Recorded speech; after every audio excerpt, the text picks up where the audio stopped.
नमस्कार. आज आम्ही जेजुरीला आलेलो आहोत खंडोबाच्या दर्शनासाठी. या मंदिरात मी पहिल्यांदा दर्शनाला आले की नवरदेवाने नवरीला 11 पायऱ्या उचलून नेण्याची प्रथा आहे.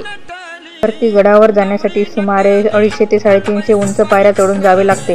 कानोचे गडाच्या मध्यभागी मंदिर आहे, तर मल्हारी, मार्तंड व म्हाळसा यांची गडावर मंदिरं आहेत. त्या पायऱ्या चढून गडावर पोहोचलो. ते सर्वच भक्त हळद घेऊन येतात. उत्साही गायन आणि नृत्यात सगळीकडे फेकतात, खंडोबाला वाहतात. या रंगीबिरंगी उत्साहामुळे मंदिर नगराला सोन्याची जेजुरी असे म्हणतात. श्रीने तर खूपच मज्जा केली. चला आपण आता आतमध्ये जाऊन खंडोबाचे दर्शन घेऊयात ना. एअरपोर्ट जय मल्हार. हे बघा, इथे जेजुरी गडावर असलेले गुप्तलिंग आहे. खंडोबा हे महाराष्ट्रातील अनेक लोकांचे कुलदैवत आहे.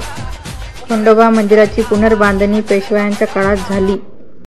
खंडोबा देवाला 2 बायका आहेत. पहिली पत्नी म्हाळसा लिंगायत असून दुसरी पत्नी बानाई धनगर आहे. आम्ही जेजुरी गडावरती मस्त फुगडी खेळलो. या मंदिराच्या गाभाऱ्यात पारंपरिक अनेक दीपमाळा आहेत. आज इथे गडावर भरपूर गर्दी झालेली आहे. आम्ही मंदिरामध्ये छान फोटो सुद्धा काढलेत. व्हिडिओ आवडला असेल तर प्लीज लाईक अँड सबस्क्राईब.